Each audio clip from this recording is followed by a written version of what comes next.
I asked you what's a common age that most people retire, what's the first number that comes to your mind? 65, maybe 67. For most people, it's somewhere in their mid-60s. And that makes sense. For decades, we've been conditioned to think that retirement starts at 65. You work your career, you collect Social Security, and then hopefully you enjoy your retirement. What if I told you there's another age that might be even more important? An age that many people completely overlook. An age that causes some people to realize that they may be much closer to retirement than they ever imagined. That age is 59 and a half. At Paradigm Wealth Partners, we've helped hundreds of families transition into retirement. And one thing I've noticed is that many people are working longer than they actually need to. Not because they don't have enough money, but because they're following outdated retirement rules. And that may be costing them some of the best years of their lives. Once they understand this concept, many start looking at retirement very differently. So let's talk about why. The reason 59 and a half is so important is actually pretty simple. Before age 59 and a half, withdrawals from most retirement accounts like traditional IRAs, 401ks, 403bs trigger a 10% early withdrawal penalty on top of your ordinary income tax liability. That's a pretty expensive mistake or pretty expensive withdrawal. Once you reach age 59 and a half, that penalty disappears. Now, you still pay taxes on the traditional retirement account withdrawals, but the extra 10% penalty for pre 59 and a half withdrawal is gone. It disappears. That changes everything for retirees. Suddenly, the money that you've spent decades saving becomes accessible. Your retirement accounts stop being something that you're waiting to use someday, and they are actually available now. They're available today. That tool can be helpful when they're thinking about their retirement. Now, does this mean that everyone should retire at 59 and a half? No. But does it mean many people have more options than they realize? Yes. And that's where things start to get interesting. See, many people believe retirement's about reaching a magic number. Maybe it's 1 million, or maybe it's 2 million, or 3 million. The problem is the number isn't the number itself. The number always actually seems to move. You hit your goal, then you want a little more, or the market continues to go up. Inflation rises, or maybe there's some scary headlines.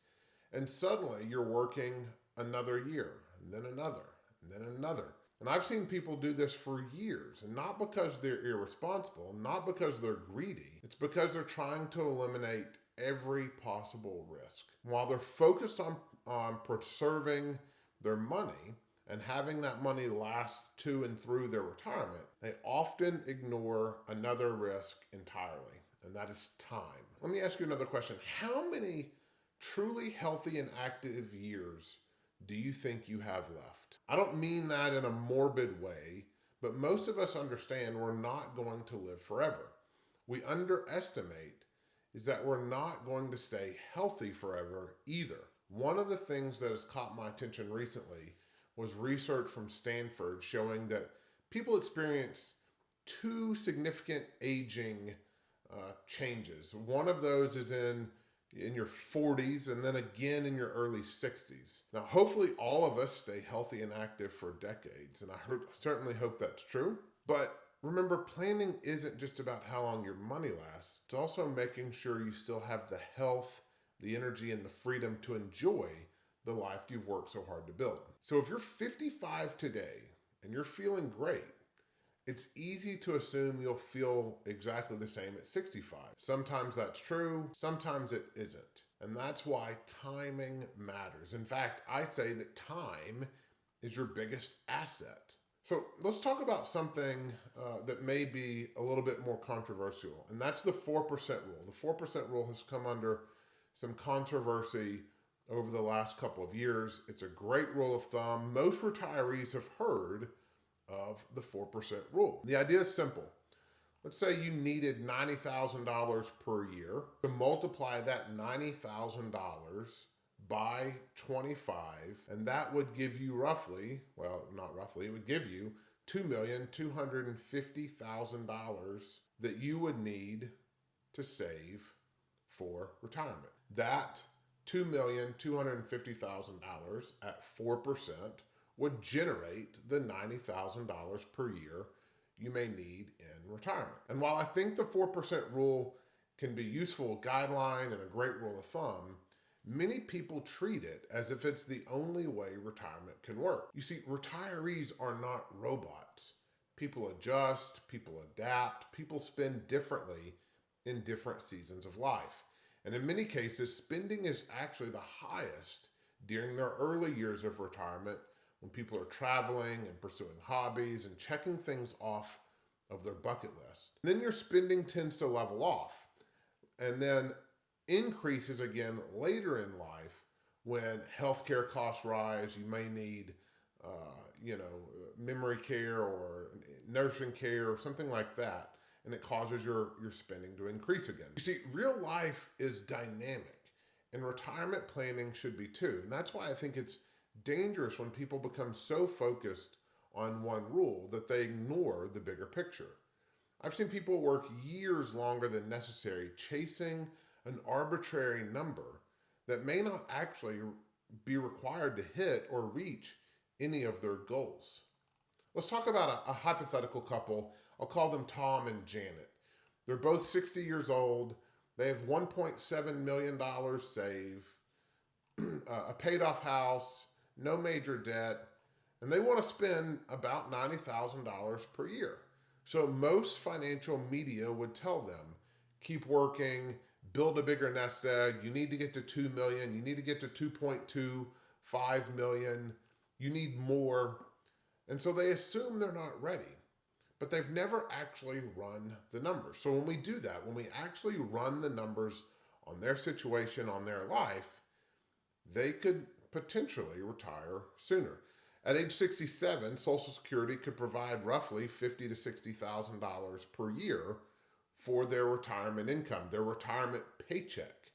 And that means their portfolio doesn't necessarily need to generate $90,000 a year forever. It only needs to bridge the gap until we turn Social Security on, and then we can reduce the amount that we need to take from retirement accounts. So what they discovered surprised them. They weren't 5 years or 7 years away from retirement. They were much closer than they thought. In fact, retirement became possible significantly sooner than they had imagined. And the issue wasn't money, it was clarity. They had created a clarity and a framework for their retirement, their income, and how they were going to use their nest egg for a paycheck. That gave them the confidence to move into retirement sooner than they thought they were going to. So let's talk about now the real cost of waiting. This is the part that really gets me fired up. A lot of times you hear people talking about Social Security, and you hear them talking about if you delay Social Security another year, your Social Security will get an 8% bump between 62 and 70. Now at 70, it caps out, but every year you wait, you get an additional 8% more by waiting a year. Some people may need that to help make all the numbers work. But what I've actually seen is every extra year you delay retirement for a little more security is a year you'll never get back. And I've seen this happen many times. Someone finally retires, they're excited, they're making big travel plans, and they're moving towards this next chapter. But then life happens. They get a health diagnosis, they have mobility issues, a spouse develops, maybe cancer or chronic illness or another health concern. So it's not always the best thing to do to wait. Now, again, from a paycheck and a Social Security increase number, it looks great, but you're giving up 1 year of healthy life for that. And so that trade-off needs to be thought through as you make this decision. It happens often enough that we need to acknowledge it. So let's consider two people who retire. One retires at 59 and a half, one retires at 65. That's 5.5 years of potentially better health, more energy, more mobility, more freedom to do the things you love. That 5.5 years of experiences that could never be recreated later if you continue to delay your retirement. I've never had someone tell me, Jonathan, I wish I had worked 5 more years. But I've heard many people say, I wish I had retired sooner. So the big question that a lot of people are going to ask is, what about healthcare? Now, I know some of you are concerned about this. It's something to be thinking of as you move into retirement. How are you going to bridge the gap if you retire early until you can get on Medicare at age 65? What about health insurance? What about my mortgage? What if my kids need help? These are all legitimate concerns, and they deserve real planning. Healthcare is one of the biggest concerns people have retiring before Medicare starts at 65. Once we actually run the numbers, many clients actually discover that it's more manageable than they expected. The same thing happens with mortgages. Many people have built a substantial equity over 20 or 30 years, and many times they choose to downsize later in retirement. They don't need 3,800 square foot house when 17 or 1,800 would be fine. Or maybe they're going to downsize and they're going to move across country to be closer to their family and they don't need as big a house. So there's things that can be planned for in your financial plan to help kind of alleviate some of these pain points that you might be maybe putting more stress into than needed. Every situation is different. And what I've learned in many retirement situations is obstacles look much larger than they really are before they get analyzed. So once we're able to look at them, once you have a plan, they often become more manageable than you imagine. So what I'm going to do is give you 3 things to do next. If you're in your 50s, maybe 55 or so, if you're within 10 years of retirement, here are the 3 things I would encourage you to do. First, don't wait until retirement is staring you in the face to start building a retirement plan. Start building your retirement plan now.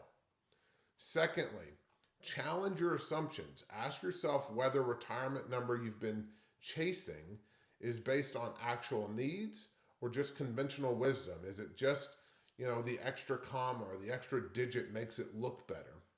And then third, work with someone who can help you evaluate retirement using real planning, not just rules of thumb. Retirement isn't just about accumulating the biggest account balance. It's about turning your assets into income and using that income to create the life you love. In closing, the goal isn't to die with the most money. The goal is to live fully and enjoy life, the experiences, your family, your friends, while you still can. And sometimes the biggest retirement mistakes isn't retiring too early, it's waiting too long. When people learn how retirement actually works, many people realize they're closer than they ever thought. And sometimes they stop working. If you've enjoyed this video, please make sure to like and subscribe. If you'd like to see what a retirement plan actually looks like, and more importantly, whether you're closer to retirement than you think, schedule some time to talk with me using the link in my calendar link in the description of this video. Until next time, be confident in your retirement. Have a wonderful day.